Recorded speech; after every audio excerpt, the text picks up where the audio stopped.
મારું નામ યોગી કિરીટભાઈ બારોટ છે. હું નડિયાદ ડિસ્ટ્રિક્ટ કોર્ટમાં સરકારી વકીલ તરીકે ફરજ બજાવું છું. આજરોજ પોક્સો કેસ નંબર 45/24 કામે આરોપી પ્રકાશભાઈ રાજુભાઈ રૈજીભાઈ સોઢા પરમાર નાઓને નામદાર કોર્ટે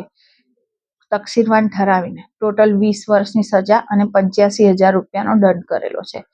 કેસની વિગત જોવા જઈએ તો એવી છે કે આરોપી નાઓ કે જે ચકલાસીના રહેવાસી હોય તેઓએ ફરિયાદીની સગીર વયની દીકરીને તેમના કાયદેસરના વાલીપણામાંથી ભગાડી લઈ જઈ અને તેમની સાથે વલસાડ ખાતે તેમના કોઈ સગાને ત્યાં લઈ જઈ અને તેમની સાથે દુષ્કર્મ આચરેલું છે.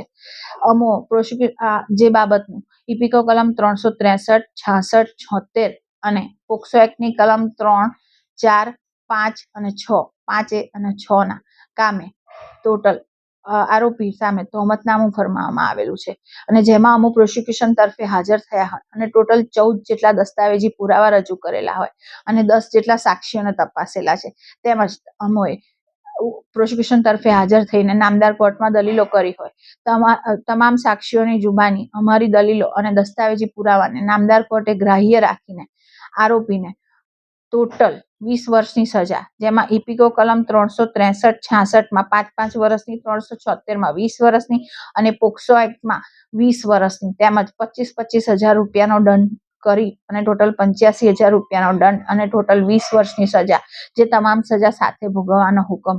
આરોપી સામે આજરોજ નામદાર કોર્ટે કરેલ છે.